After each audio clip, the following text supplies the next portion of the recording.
Assalamualaikum warahmatullahi wabarakatuh. Semangat pagi. Waalaikumsalam. Apa kabar pemirsa semuanya dan juga pendengar podcast kita hari ini?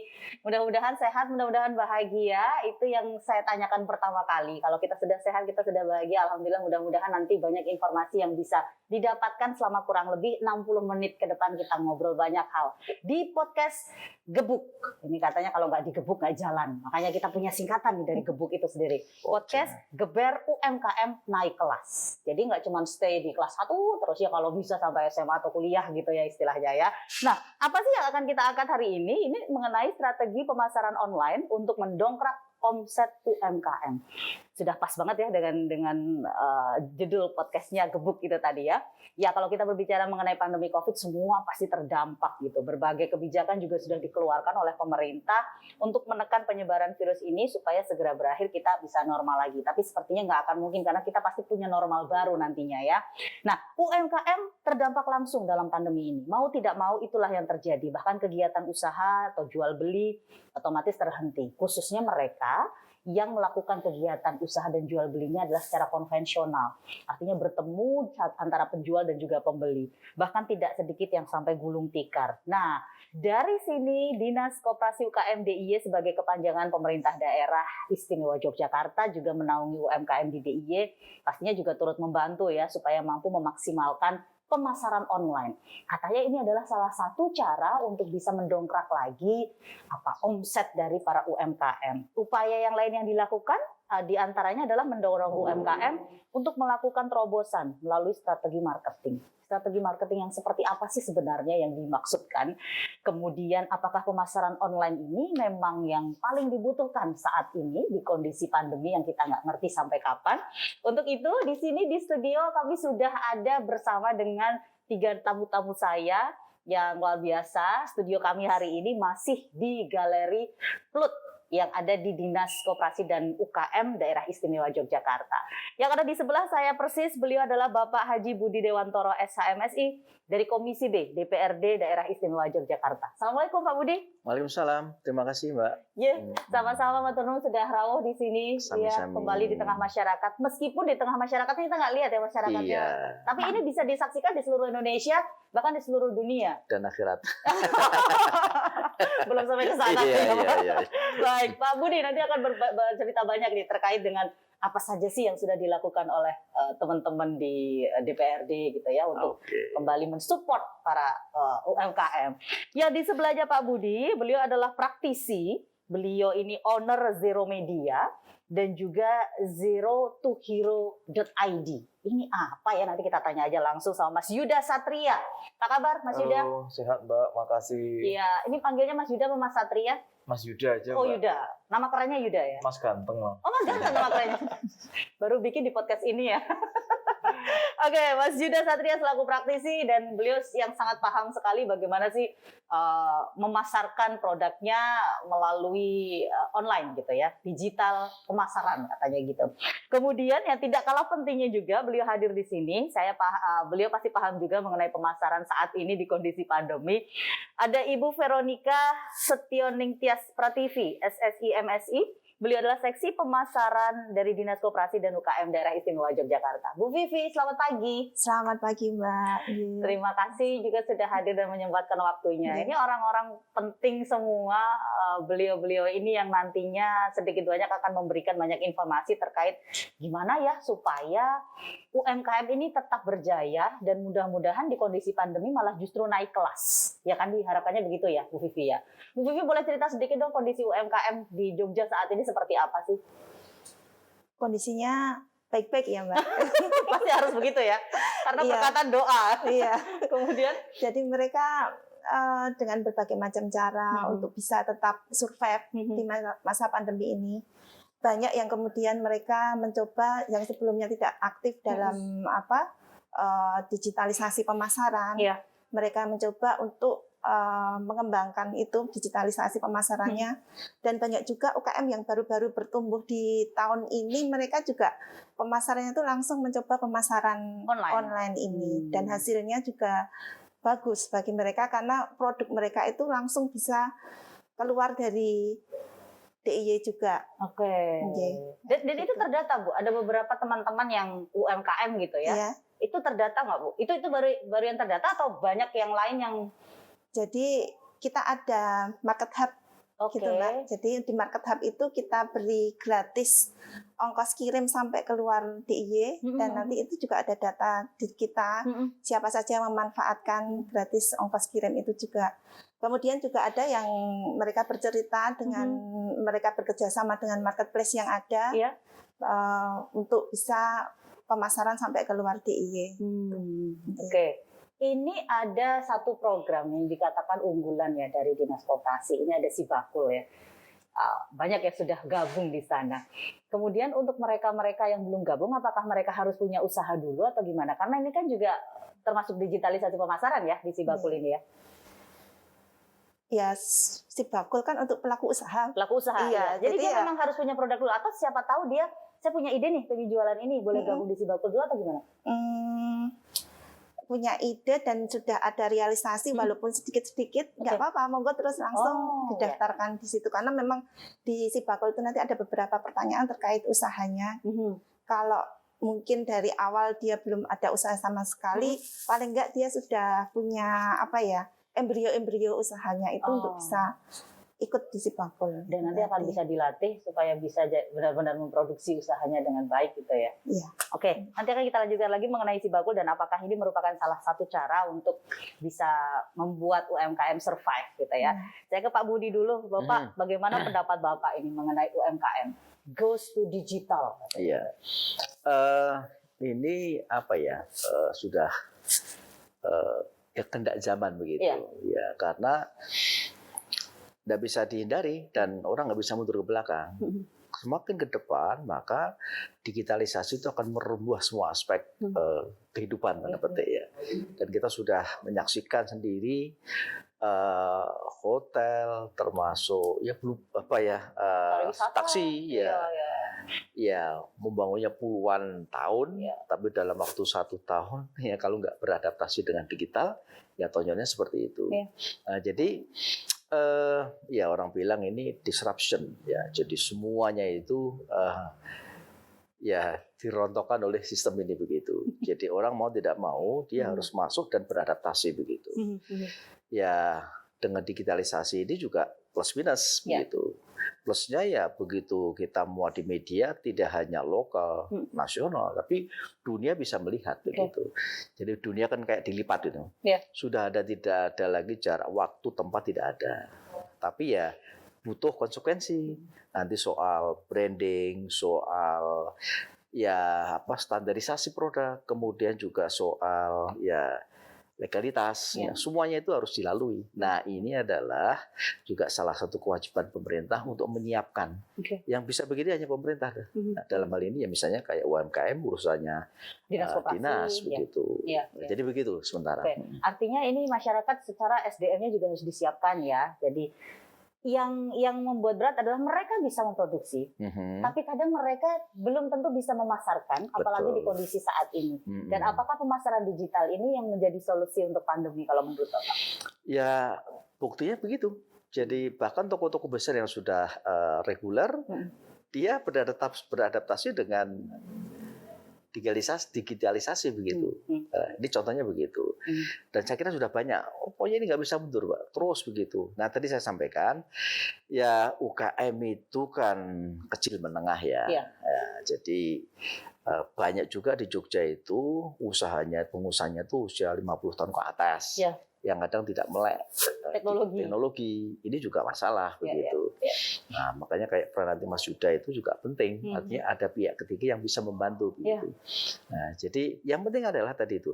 Begitu memasuki platform digital ini, standarisasi produk, ya branding itu semuanya ada syarat ilmunya dan sebagainya. Jadi syaratnya begitu. Oke, dan Dinas Koperasi siap untuk memfasilitasi itu. Ya, mau tidak mau dan Dewan sangat mendorong karena memang cara untuk hidup di era sekarang ya begitu itu. Ya. Gitu. Ya. Jadi kalau misalnya nanti nih dari Bu Vivi, Pak Budi kita ada program ini, kira-kira supportnya seperti apa Pak? Nanti bisa curhat langsung Pak Budi. Iya. Oke, baik. Ini ke anak mudanya dulu nih Pak. Kalau berkaitan dengan digitalisasi pemasaran, kita ke Mas Yuda Satria selaku owner dari apa tadi? Zero Media. Zero, ya betul. Zero Media dan juga zerotohero.id gitu ya. Seberapa penting sih sampai sekarang ini? Mas Yuda memulai bisnis ini dari tahun berapa? 2017. 2017. Mulai jualan online. Oke, cerita dulu deh ke pemirsa gitu. Awal mula Mas Yuda masuk ke sana, yang dijual apa? Oke.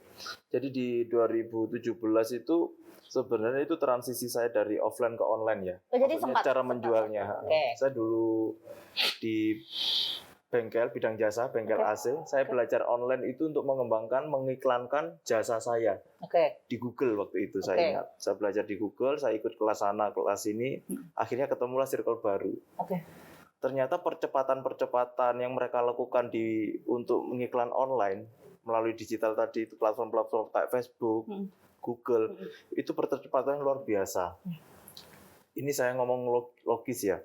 Fakta waktu itu bengkel AC yang sudah berjalan 10 tahun, 20 tahun, itu omsetnya ketika saya menjalankan iklan itu hanya beberapa bulan, itu omsetnya sama. Hanya untuk dari percepatan melalui media sosial. Iya. Misalnya nih, kalau offline ya, saya kalau mau buka cabang di Solo, berarti saya harus ada bengkel di Solo. Betul. Karena waktu itu ada platform, saya nggak perlu untuk bengkel di Solo. Saya hanya menaruh website saya itu di Solo.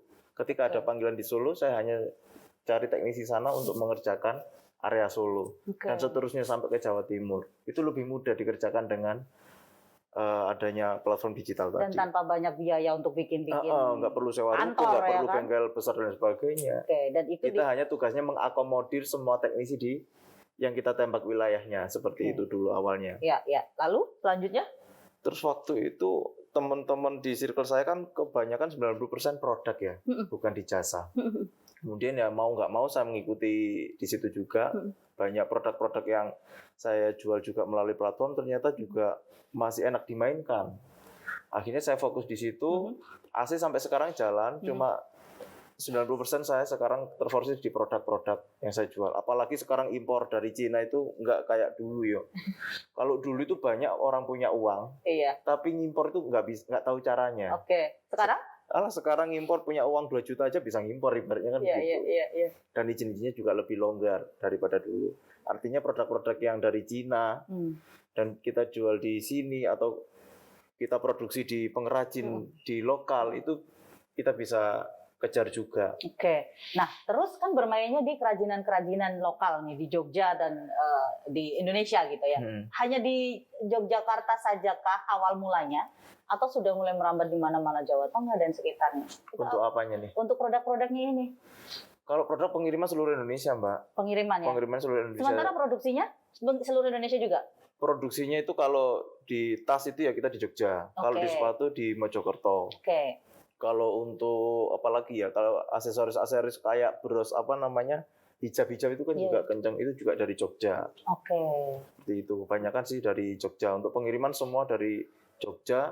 Dan ada satu gudang fulfillment di Jakarta. Fulfillment itu kita dipinjami salah satu ekspedisi yang bekerja sama dengan kita, itu dipakai gratis. Baik. Dan ini belum masuk ke ranah ekspor ya? Enggak, Mbak. Kita belum sampai ke ekspor karena saya belum tahu ilmunya aja untuk ekspor ke sana. Sebenarnya banyak produk Indonesia juga banyak yang diekspor ke sana, cuma nggak tahu yang paling laris adalah yang dari kayu. Kayak apa ya? Seni, furniture, tapi yang lebih ke unsur seni ya, bukan manfaat tapi seni yang paling laku di sana. Sedangkan seni itu kan susah, nggak ada standarnya kan, itu yang kita belum ngerti sebenarnya. Jadi kadang kita pun belum bisa menghargai itu, ya kan? Tapi di sana iya. Jadi kalau berbicara mengenai pemasaran online bagi UMKM penting banget saat ini ya. Sudah banyak bermitra dengan para produsen. Ini kebanyakan mereka karena tidak bisa menjual atau gimana, Mas? Masalah produsen itu ini. Pertama, dia bisa produksi, tapi penjualannya dia sudah terbiasa dengan ritme sehari hanya 20 piece, 30 piece mungkin ya. Ketika dihajar di platform, kapasitasnya mereka juga ternyata kurang. Artinya mereka belum bisa memenuhi. Belum bisa. Akhirnya kita kebanyakan malah diakuisisi.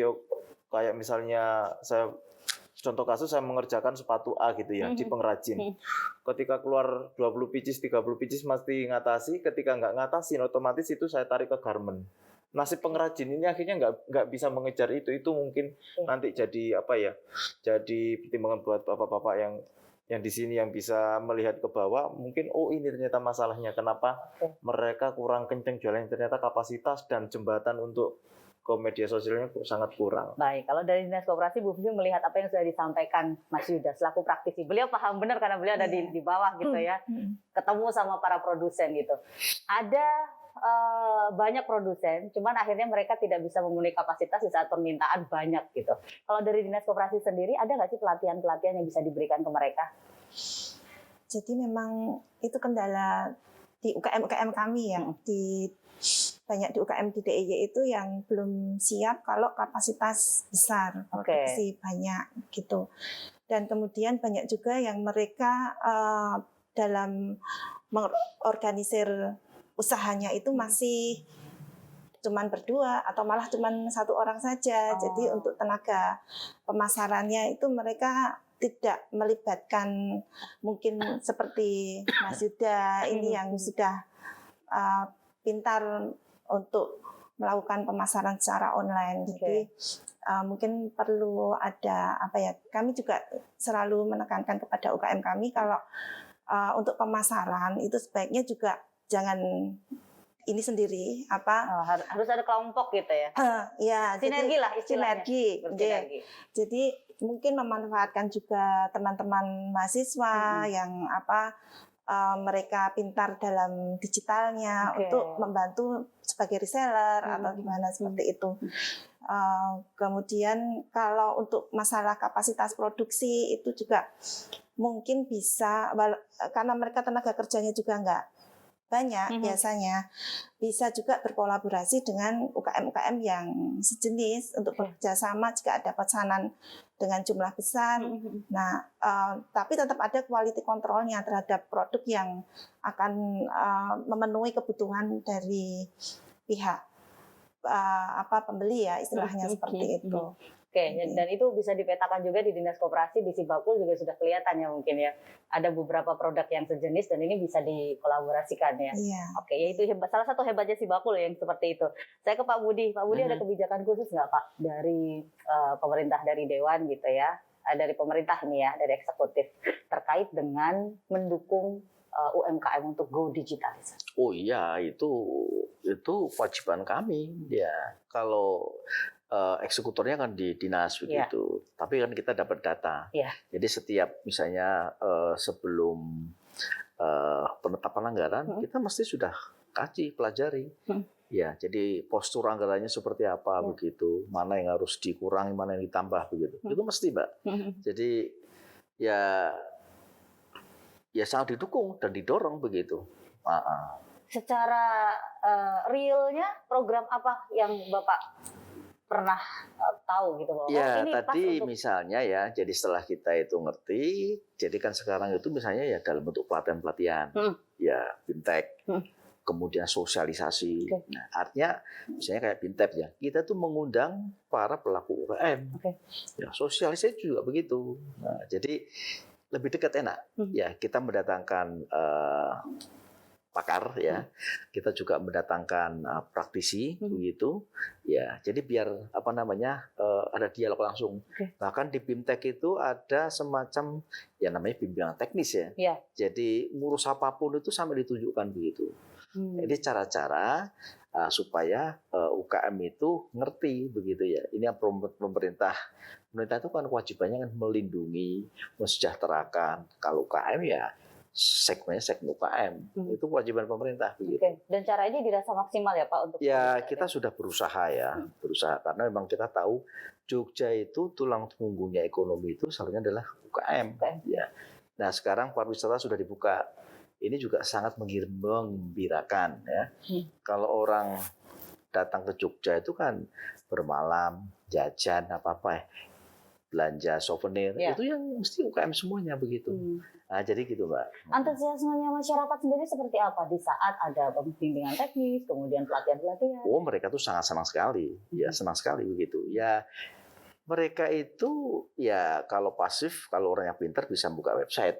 Nah, tapi kalau pelatihan itu bisa dialog, ya. Bisa ketemu orang yang pernah melakukan, ada orang ahli, itu menariknya itu. Rata-rata yang pernah saya tanya itu mereka antusias, senang begitu. Nah, jadi gitu, Mbak. Di banyak hal ya. Oh begitu. Ya. Rata-rata yang ikut ini kan kalau kita berbicara mengenai UMKM, biasanya ibu rumah tangga. Ya ada, ya tidak mesti. Kalau memang yang banyak ya gitu. Banyak ya, tapi benar Pak ya, memang yang sering Bapak temui begitu ya? Iya, jadi bapak-bapaknya itu 30% gitu. Tapi Anda masuk ke 30% tadi. Bapak-bapaknya kebanyakan mancing. Nah gitu, artinya banyak gitu ya, ya itu banyak begitu. Tapi begitu, artinya mereka antusias begitu. Laporan yang saya pantau begitu dari berbagai pelatihan itu senang begitu. Baik. Nah, di Dinas Koperasi kan ada si bakul nih Pak. Jadi ceritanya ini sebenarnya tidak niat untuk ngumpulin bakul, tapi kebetulan saja programnya namanya si bakul gitu. Nah, di situ kan banyak pengusaha-pengusaha UMKM gitu. Kalau dari Bapak sendiri, apa sih support yang bisa diberikan kepada Dinas Koperasi dengan adanya program si bakul ini? Ya, kita pertama program itu didorong untuk ditingkatkan. Menetapkan anggaran itu dewan loh ya, begitu. Dan kita juga kalau pas pelatihan kita memantau pesertanya gimana sih, yang diberikan apa sih, sampai sedetail seperti itu, Mbak. Nah, si bakul itu kalau nggak salah ya, itu ide itu muncul pada saat pandemi, Bu ya. Ya, itu bantuan pemerintah. Jadi pelaku UKM itu kalau misalnya dipesan orang itu free, ongkir Mbak ya. Itu biaya itu ditanggung oleh pemerintah. Dan itu yang diambilkan dari anggaran. Iya. Yang Bapak tetapkan. Iya. Itu cara-cara yang ya kemarin tahulah Indonesia Jogja itu sampai 17% apa ya drop begitu. Nah, ya di anggaran dewan itu ada refocusing. Jadi semua anggaran itu dicomot-comot untuk menyembuhkan COVID.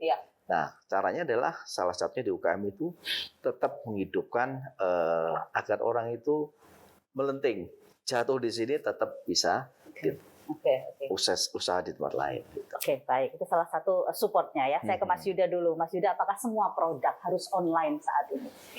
Kalau saya bilang harusnya iya, Mbak. Karena kalau dengan online, kalau offline hanya mencakup marketnya hanya di sekitar, misalnya Jogja hanya paling kalau di Cokroaminoto buka ya paling hanya orang yang trafficnya itu ya orang yang lewat gitu saja. Dengan online kita bisa menjangkau sampai ke Papua. Kira-kira nih langkah apa yang harus dilakukan UMKM supaya dia bisa memaksimalkan penjualannya secara online? Kalau menurut Panjenengan selaku praktisi? Memulai aware dengan penjualan online. Entah itu dari manapun sumbernya, entah Bapak Ibu belajar dari YouTube yang gratisan, mulai aware tentang jenis-jenis bisnis online, cari informasinya di YouTube, di Google itu semua gratis. Itu tinggal teman-teman mau memulai untuk mencari informasi itu memulai untuk mau belajar di situ. Karena selama ini tuh orang-orang ngertinya jualan online itu cuma bikin status di Facebook, cuma bikin status di WhatsApp, itu mereka sudah taunya itu jualan online. Padahal di situ ada ads, ada TikTok ads, ada Google ads dan banyak lain sebagainya. Itu mulai aware dengan online saran saya. Kalau memang mereka yang benar-benar buta dengan teknologi gitu, apa yang perlu pertama kali dilakukan? Menghubungi Mas Yuda kan, Mas Yuda tolong dong produknya. Nah itu jeleknya ini Mbak, untuk belajar online itu nggak ada gurunya, nggak ada sekolahnya, nggak ada standar ilmu pastinya. Kalau saya yang lakukan dulu itu saya belajar gratisan di YouTube, terus saya butuh mentor itu ada yang beberapa kali buka kelas itu saya ikut meskipun berbayar ya seperti itu prosesnya mau nggak mau. Baik, berarti ini dari Bu Vivi sendiri selaku seksi pemasaran di Dinas Koperasi UKM Daerah Istimewa Yogyakarta berarti memang harus bergelut lebih banyak lagi ya. Kira-kira apakah infrastrukturnya sudah memadai Bu supaya UMKM ini bisa maksimal? Kalau infrastruktur dari Dinas Komunikasi Diskominfo ya, yang sudah beberapa titik di desa-desa itu kan sudah diberikan spot-spot untuk bisa wifi untuk internetnya, akses internet tepat. Tapi untuk mereka kemudian aware ke digital tadi, kalau seperti Mas Yuda kan masih muda, masih mau cari-cari sendiri juga pengetahuan itu kan juga semangat gitu ya. Kalau mungkin yang kami dari dinas membantu juga mereka yang tidak kemudian membuka YouTube atau apa untuk belajar digital, kita ada pelatihan untuk strategi pemasaran digital, kemudian optimalisasi marketplace gitu. Kita bantu juga di program-program. Dan itu sasarannya adalah mereka-mereka yang memang istilahnya buta dengan internet gitu ya. Ya, untuk merangsang mungkin mereka yang masih malas-malesan buka YouTube untuk lihat itu malas belajar sendiri. Mungkin gitu ada yang, tapi kita ajak ayo kita mulai untuk digitalisasi. Karena biasanya yang dilihat itu kalau buka YouTube ya ngepoin status teman ya, Bu. Tapi kalau Mas Yuda beda. Insting keponya masih banyak untuk ke bisnis gitu ya. Jadi yang dibuka beda juga dengan ibu-ibu yang ada di daerah-daerah yang mungkin tidak terjangkau internet gitu ya. Ini PR juga ya Pak ya, nggak cuma dari Pak Budi dan teman-teman dari Dinas Koperasi, termasuk juga Mas Yuda nih kayaknya besok harus juga bikin pelatihan nge-floor lah ke masyarakat gitu Mas. Pernah punya pengalaman begitu? Nanti ya di sesi kedua ya. Kita akan break dulu. Tetap bersama kami. Kita akan kembali setelah yang satu ini. Tentunya masih di Gebuk Podcast Geber UMKM Naik Kelas dengan tema strategi pemasaran online untuk mendongkrak omset UMKM. Kami kembali sesaat lagi. Tetap bersama kami.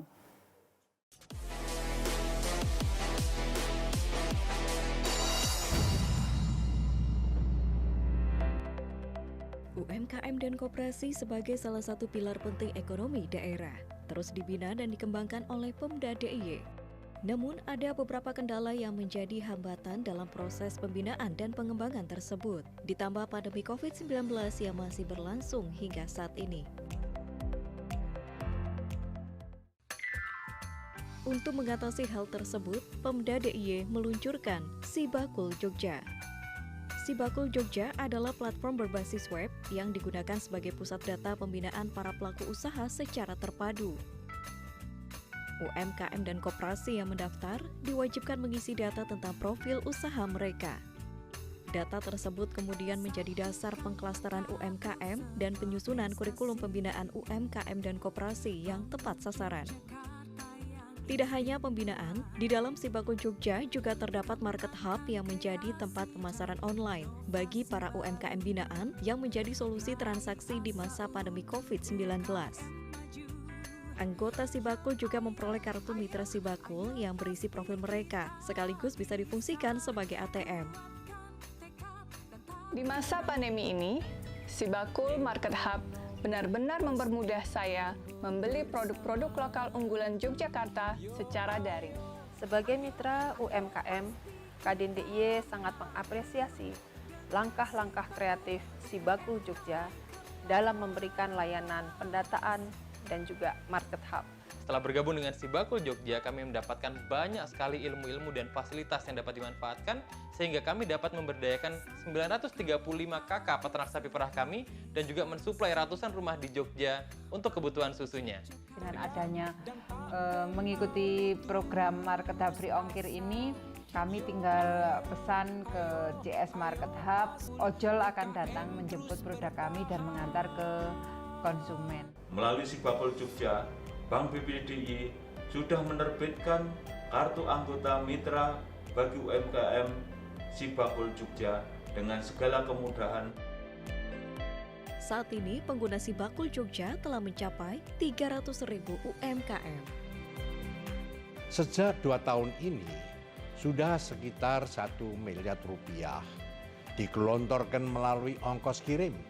Skema ongkos kirim itu terbukti meningkatkan perputaran ekonomi daerah senilai 7 kali lipat dari nilai ongkos kirimnya atau setara dengan 7 miliar rupiah. Melalui Sibakul sudah berlangsung 43.000 transaksi yang melibatkan 15.000 pelaku ojek online. Hal ini membuat Sibakul Jogja turut menekan angka pengangguran. Langkah kreatif dari Pemda DIY ini memungkinkan kami untuk dapat berkolaborasi bersama dan mempermudah digitalisasi UMKM lokal. Semoga Sibakul Jogja bisa menjadi mitra sejati dalam pemberdayaan koperasi dan UMKM.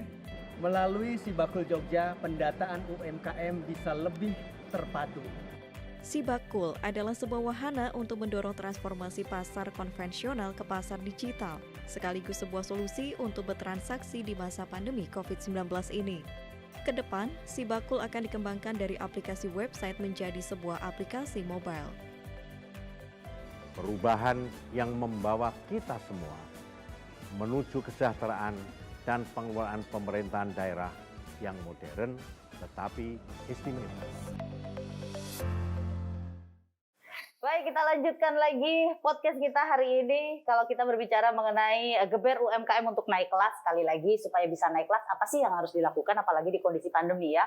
Nggak bisa tinggal diam di rumah, nunggu pembeli datang, kita buka gerai, kemudian kita melakukan transaksi jual beli secara konvensional, udah bukan zamannya. Makanya kita hadirkan beliau-beliau yang ada di sini supaya Anda juga makin paham apa yang harus dilakukan supaya saya bisa jualan maksimal nih di online gitu ya.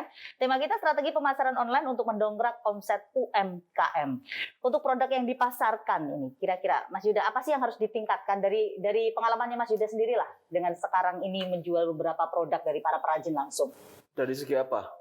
Brand, kualitas atau apa? Agar pemasarannya mampu berjalan dengan maksimal, kan berarti butuh satu persatu boleh ada dari brandnya dulu mungkin. Jadi kalau hakikatnya kita jualan di media sosial itu kita sedang jualan konten, Mbak. Orang nggak bisa menyentuh gambarnya, nggak bisa pegang, nggak bisa nyoba. Artinya apa? Kualitas foto yang bagus. Cuman itu yang dibutuhkan untuk dari segi konten. Terus yang kedua, audiens yang tepat. Jadi kalau setiap produk itu kan punya audiens masing-masing kan. Sedangkan platform kayak Facebook, TikTok, dan Google itu akan mencarikan secara otomatis dengan algoritmanya. Misalnya saya jualan sepatu, saya hanya nembak orang-orang yang sepatu pria, saya hanya nembak orang yang pria dengan usia di atas 21 tahun yang biasa dia bekerja di jam 8 pagi misalnya. Itu otomatis sepatu itu tadi, iklan tadi tidak akan nongol ke Bu Vivi, ke panjenengan yang perempuan. Biasanya nyarinya tas gitu ya. Yang biasanya nyarinya tas itu dengan algoritma. Jadi pemahaman produk dan teknis cuman dua itu kalau menurut saya. Dan yang ketiga adalah sering tes produk. Kadang-kadang gini Mbak, lucu. Menurut saya nih misalnya baju ini, menurut saya jelek ini. Ini pasti kalau saya lempar ke pasar nggak laku. Yang terjadi sebaliknya, saya jual ternyata laku. Jadi kita nggak boleh punya asumsi pribadi ya? Nggak boleh idealis, nggak boleh sayang produk. Ini menurut saya jelek nih, nggak mungkin bagus di platform. Ketika saya coba lempar ternyata bagus. Kita nggak bisa berasumsi seperti itu. Artinya tiga itu tadi mulai belajar konten foto harus berkualitas, teknisnya secara ngiklan itu nggak ada makelarnya ya. Kita nggak bisa bayar orang untuk selesai iklan, kita nggak bisa. Kita harus tahu teknisnya secara detail. Yang ketiga itu tadi. Mbak, saya perdalam Mbak. Monggo. Jadi, ada dua hal betul yang disampaikan Mas Yuda.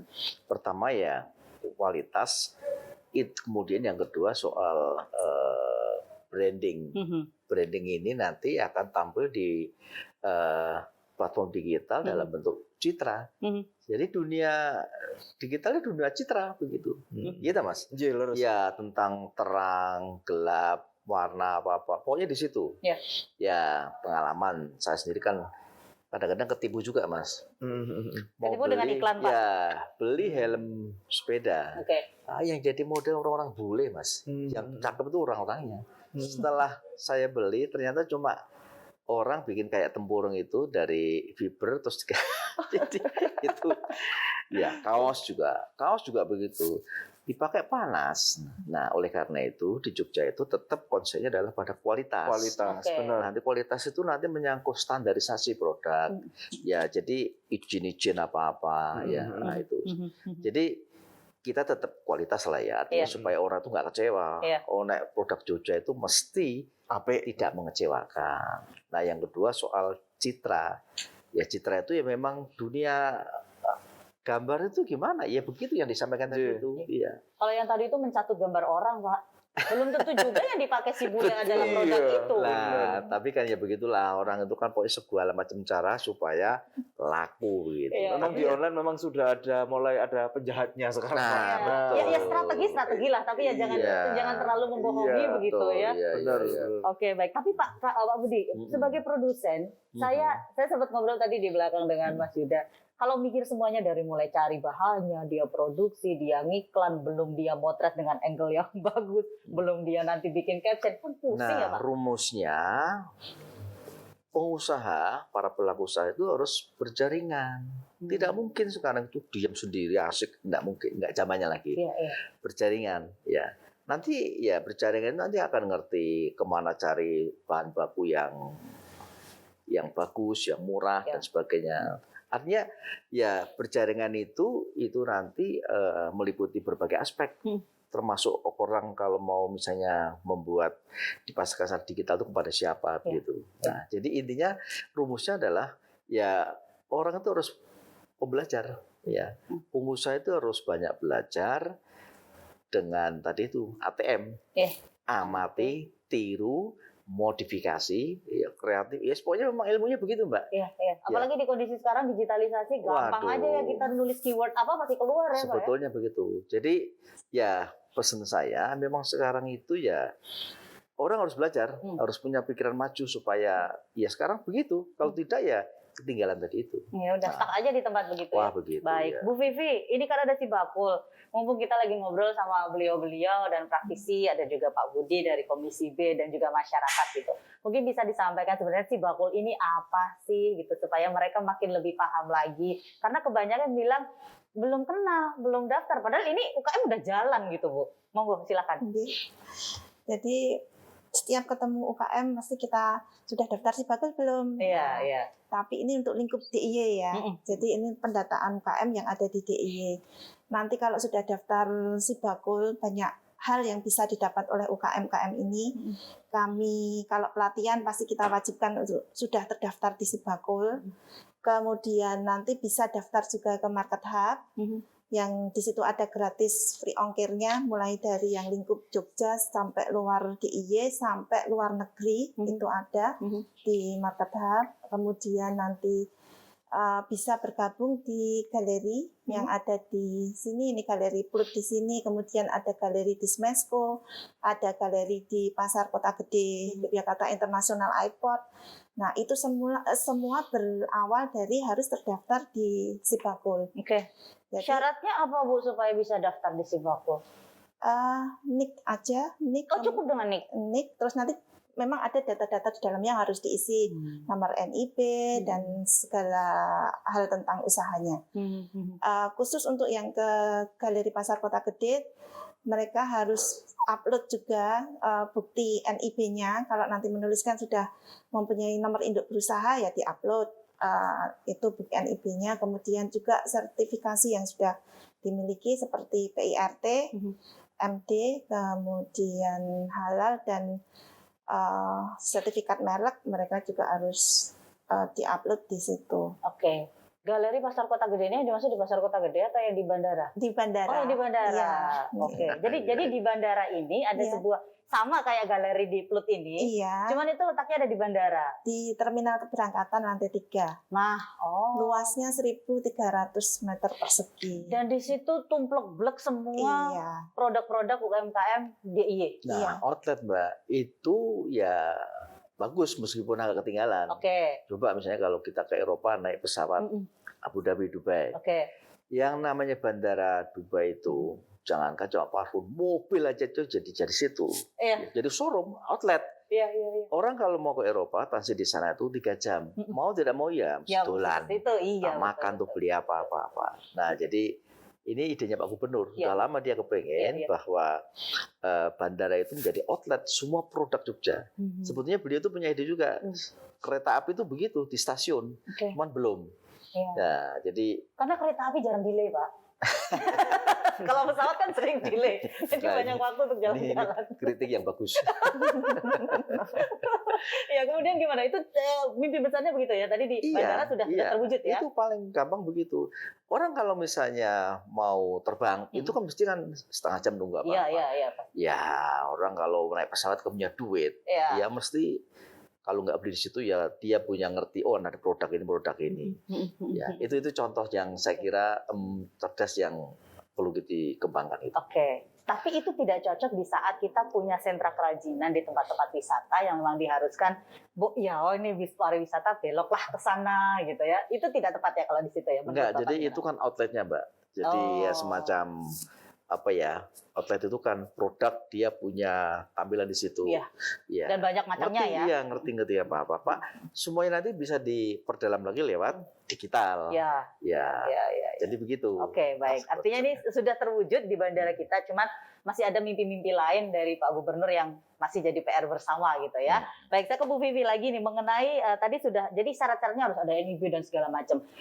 Ada nggak syarat yang lebih mudah lagi? Artinya gini, orang-orang jadi mau daftar tuh kayak, aduh, saya kan belum NIB, saya kan belum PIRT, nanti saya nggak diterima nih di Sibakul gitu, Bu. Jadi kita kan juga mendukung program pemerintah ya. NIB itu kan untuk pendataan pelaku usaha yang ada di seluruh Indonesia, itu kan satu pintu nanti. Membuat NIB pun itu tidak sulit sekarang, bisa secara online juga. Jadi pada pelaku usaha ini sekarang memang didorong untuk tidak alergi terhadap digital. Untuk daftar-daftar itu semua sudah secara digital. Sekarang NIB itu secara online. Nah, kalaupun dia belum memiliki NIB tidak apa-apa, tidak kemudian tidak bisa mendaftar Sibakul tidak. Tetap bisa. Yang penting dia punya produk yang mau dijual gitu ya, Bu ya. Dan apapun produknya, jasa bisa, Bu? Jasa bisa. Makanan, kuliner? Iya, semuanya. Kerajinan, kreatif, produk-produk kreatif gitu. Silakan. Dan yang ada, tapi tidak untuk reseller ya. Jadi memang dia produsen gitu, yang benar-benar memproduksi dari bahan baku sampai jadi. Oke, baik. Nah, mengenai market hub tadi tuh seperti apa sih, Bu? Saya bayangkan biar pemirsa tahu bisa masuk market hub tuh seperti apa gitu prosesnya. Jadi yang pertama benar tadi harus punya foto produk. Ya. Foto produk yang menarik, yang bisa tampil online, kemudian dia harus bisa mendeskripsikan produknya. Jadi supaya memancing orang itu tertarik pada produk kan harus berani membuat konten ya.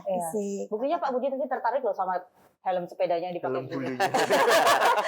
Pinter ya berarti. Si pengiklan pinter loh ya dengan memasang foto orang itu. Orang lupa nggak lihat helm, lihat bulenya. Lihat bulenya ya Pak ya. Bule aja pakai ini. Siapa tahu kalau pakai ini jadi bule gitu ya. Oke, baik. Jadi yang pertama memang harus diperhatikan foto ya, karena orang lihatnya dari foto ya. Ya itu dunia citra itu. Ya. Kemudian setelah itu apa lagi, Bu? Harga. Dia menampilkan harganya di situ berapa. Kemudian harusnya dia juga punya WA bisnis. Jadi nanti setelah masuk ke lebih dalam lagi kan karena ini bukan dihandle kami untuk pembayarannya ya, langsung ke UKM-nya. Nah, supaya dia kemudian tertarik juga dengan produk-produk yang ada di UKM tadi, yang memasang iklannya di market hub kita. Nah, dia punya WA bisnis, dia di WA bisnisnya kan bisa kita kepo-kepoin itu apa produknya dia yang lain apa saja. Nah, itu saya pengen mereka punya itu juga. Nanti dia sekaligus bisa menjual produk-produk lain yang memang mungkin belum ditampilkan di market hub. Oke, baik. Jadi makanya sekarang banyak kontak-kontak yang memang dia bisnis, jadinya akun bisnis ya. Iya. Diajarin juga nggak Bu itu nanti di Sibakul? Diajarin di pelatihan. Kami pelatihan strategi pemasaran pasti kita ajarin untuk yang pemula-pemula itu WA bisnis. Dan itu penting sekali. Kalau saya sebagai di dinas ada pelaku usaha kemudian dia mendaftar ke kami, pasti saya lihat dulu di WA bisnisnya itu tadi. Produknya apa sih, seperti apa, itu akan menarik bagi kami. Oke, baik. Dunia citra gitu ya. Selain foto, apa saja yang perlu diperhatikan UMKM Mas Yuda di kondisi pandemi sekarang ini? New normal katanya. Selain foto bagus gitu. Mereka harus nyiapin apa aja sih gitu? Jadi mental, Kalau mental mungkin terlalu ini ya. Saya coba mulai yang terdekat lah. Oke. Saya mulai yang terdekat. Jadi sebenarnya masalah UMKM itu adalah dia bingung memulai dari mana. Menurut saya ya. Sebaiknya mungkin dari pemerintah mungkin menyiapkan kurikulum atau modul kayak orang sekolah kelas 1 SD itu isi iki, 2 SD iki. Nanti kelas 3 SD kalian udah siap iklan. Jadi dibuatkan kurikulum yang jelas dari hulu ke hilir memulai iklan, mulai teknis, mulai pengambilan foto, cara beli domain, bikin website, mulai beriklannya dibuatkan kurikulum yang rinci. Udah berupa video saja. Jadi sebar itu ke peserta UMKM, suruh melajari di rumah. Ketika ada pertemuan-pertemuan seperti ini, mereka yang ditanyakan juga prakteknya sampai mana gitu. Kalau Mas Yuda sendiri pernah nggak ngeflor ke masyarakat, ke pelaku UKM gitu, terkait dengan ilmu-ilmu panjenengan untuk ditularkan kepada mereka?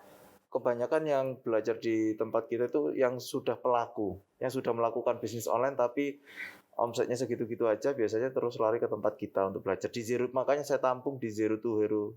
Oh gitu, jadi dari nol menjadi pahlawan gitu ya? Ibaratnya gitu. Itu saya tampung di situ, daripada ke kantor, ke rumah, disatroni terus jadi ini.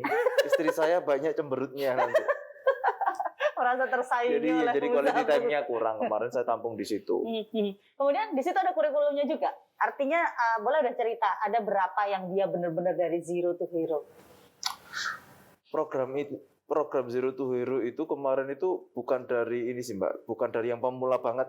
Pemula banget itu kan lihat laptop aja udah merinding. Iya.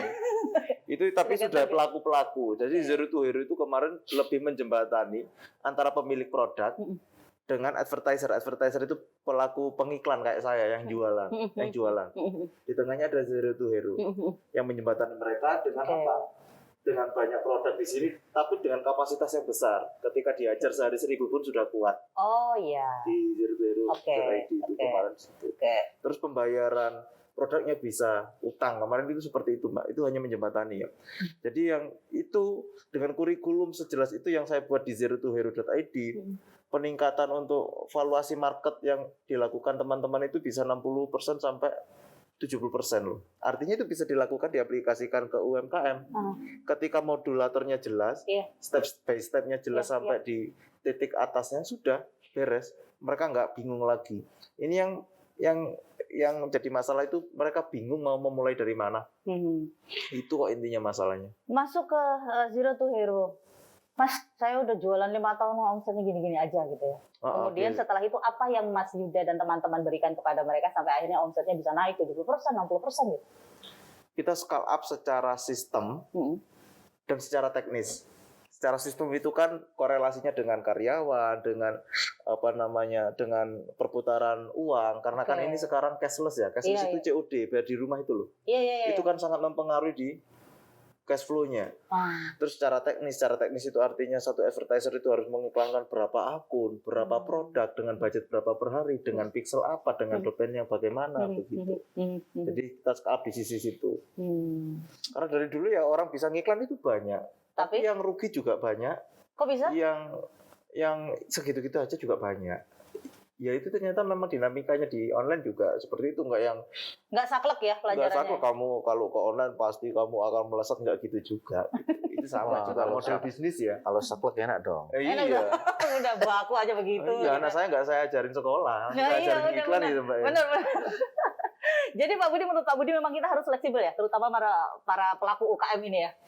Fleksibel gimana maksudnya? Seperti apa mereka harus fleksibel menanggapi perkembangan zaman dengan kondisi online yang sebenarnya bukan pelajaran yang baku seperti yang tadi disampaikan. Mungkin sekarang dia begini, besok beda lagi. Tadi saya sampaikan, ya orang bisnis kalau mau kepengen maju itu memang harus jadi pembelajar. Ya, perkembangan zaman dipelajari, termasuk berjaringan. Ya, berjaringan itu kan bisa apa saja. Ya, dia bisa kontak dengan di UMKM juga. Saya kira ada desk untuk konsultasi, Mbak ya. Ada. Di Disperindak itu membuat Jogja Business Service Center. Lah, itu gabungan antara Pabean, kemudian dinas, kemudian bank. Itu juga solusi yang cerdas itu. Jadi di lapangan itu kan karena beberapa pihak terlibat digabungkan jadi satu. Nah, ini contoh-contoh berjaringan itu seperti itu. Nah, jadi ya bisnis itu begitu. jadi namanya aja entrepreneurship. Ya. Jadi pokoknya harus punya mental petarung. Ya. Nah itu juga begitu. Tapi kondisi sekarang kan masih banyak masyarakat yang konvensional nih, Pak, ya kan. Nah, saya ke Bu Vivi dulu nih Pak ya. Di kondisi masyarakat yang saat ini yang belum seluruhnya melakukan inovasi-inovasi gitu ya Bu ya. Bagaimana mensikapi kondisinya Bu? Ya, kita rangsang ya. Kita kasih contoh-contoh success story. Jadi dari teman-teman UKM yang lain yang sudah berinovasi dan mereka sukses. Nah, mudah-mudahan mereka itu kemudian timbul keinginan untuk melakukan inovasi baik produk, kemudian inovasi pemasarannya. Itu kita rangsang melalui success story seperti ini Mas Yudha tadi cerita begini ya, mungkin nanti mudah-mudahan UKM menjadi semangat. Tapi jangan sekarang lihat kemudian ada semangat, besok ganti hari udah hilang lagi. Ya kan? Jadi memang harus ini ya, istilahnya batu ya harus ditetesin terus gitu ya supaya success story-nya gak cuma Mas orang Yudha belajar yang paling gampang tuh best practices itu. Best practices. Mencontoh orang yang sukses. Kenapa dia sukses? Kemarin misalnya kalau pas saya mengumpulkan petani milenial, itu yang kita jadikannya itu anak muda yang sukses jadi bakul kambing. Nah, itu contohnya begitu. Orang kan sudah, ternyata bisa juga ya. Nah begitu, Mbak. Kadang-kadang bakulan gitu. Kadang-kadang merasa padahal sebenarnya banyak yang bisa digali dari situ ya. Oke, Mas Yudha ada yang ingin disampaikan kepada masyarakat terkait dengan strategi-strategi untuk bisa maksimal berjualan online. Yang saya ingin sampaikan ini, teman-teman kalau nggak mau nyoba di online, berarti kemungkinannya ya teman-teman akan selesai, akan mengikuti konvensional dan akan tertakar terus untuk hasil market dan profitnya. Mending mulai sekarang, mulai besok, mulai aware dengan online, belajar di semua sumber yang sudah tersedia di online, melalui YouTube atau Google. Memulai itu. Yang paling susah itu memulainya itu. Bisnis tidak akan berjalan kalau Anda tidak mulai. Gitu ya. Baik. Pak Budi, ada yang ingin disampaikan harapan-harapan ke depannya? Ya, jadi kita mendorong Dinas Koperasi UKM, kalau provinsi itu UKM, kalau mikronya itu kabupaten kota Bu ya. Ya, tetap ini kan kewajiban pemerintah untuk selalu mendorong, misalnya dengan sosialisasi, membuat pelatihan-pelatihan, karena yang dibutuhkan oleh UKM itu ya begitu. Jadi kayak BIMTEK, jadi tutorial langsung begitu. Ya, di samping juga sudah ada website, tetapi yang paling aktual ada dialog, ada penyelesaian yang praktis lewat BIMTEK atau pelatihan-pelatihan. Baik. Dan ini salah satu fungsi pengawasan dari DPRD sendiri yang dilakukan Bapak dan teman-teman adalah ikut juga ngelihat ya seperti apa mereka begitu Mbak, betul. Makanya kita ikut terlibat kalau ada menganggarkan, kita lihat gimana pelaksanaannya. Nah, pesertanya gimana, materinya apa aja. Nah, itu menjadi penilaian kita begitu. Dan ternyata antusias, tahun depan bisa naik lagi nih anggarannya khusus untuk UKM. Ya, kalau banyak duit begitu Bu ya. Harapannya gantung ini ya begitu. Dan siap deh pokoknya tetap bermitra gitu ya dengan Dinas Koperasi. Ibu ada yang ingin disampaikan kepada masyarakat terkait program-program dari Dinas Koperasi, terkait dengan Sibakul, monggo silakan. Untuk UKM-UKM yang ada di DIY, selalu ikuti Instagram Dinas Koperasi dan UKM DIY, ukmdiy.jogjaprof.go.id. Kemudian bisa bergabung di Sibakul, www.sibakuljogja.jogjaprof.go.id untuk bisa kemudian meningkat, bisa sampai ke luar DIY dan bahkan luar Indonesia produk-produknya, monggo bergabung di Sibakul. Baik. Supaya naik kelas pastinya ya, nggak cuma kelas 1 aja. Baik, mudah-mudahan dengan adanya obrolan kita hari ini antara Mas Yudha, Bu Vivi, Pak Budi bisa ada titik temu. Pak Budi nanti begini aja dari Mas Yudha misalnya ya, karena beliau praktisi ya Pak ya, dia paham benar di lapangan seperti apa. Matur nuwun Pak Budi, Mas Yudha dan juga Bu Vivi, sehat selalu untuk panjenengan sedoyo. Dan pastinya pemirsa, kita ingin sukses dalam berbisnis. Cuman kalau kita nggak mulai, ya nggak jalan gitu ya. Tapi mulai saja cukup tidak, kata Mas Yuda, ya mulailah belajar. Karena kalau kita berbicara mengenai digital, Anda ketik apapun, keyword apapun, Anda googling pasti akan keluar. Pengen tahu pelatihan kewirausahaan, saya yakin banyak sekali di YouTube. Saya yakin banyak sekali jurnal-jurnal yang mengulas tentang itu. Dan yang pasti gabung di Sigbakul, jangan lupa untuk Anda yang memang punya jiwa entrepreneur, kemudian punya produk dan ingin produk itu dikenal luas, tidak hanya di sekitar Anda. Mungkin sekarang yang kenal keluarga, besok tetangga, besoknya se-DIY, besoknya se-Indonesia, bahkan seluruh dunia. Terima kasih untuk Anda yang sudah menyaksikan. Mudah-mudahan podcast kita kali ini bisa menambah banyak wawasan. Dan saya Vira Maya, juga seluruh teman-teman yang bertugas pada hari ini mohon undur diri. Sampai ketemu lagi. Sukses terus untuk para UKM, pelaku UMKM dan koperasi. Sehat terus untuk panjenengan semuanya. Wassalamualaikum warahmatullahi wabarakatuh. Waalaikumsalam.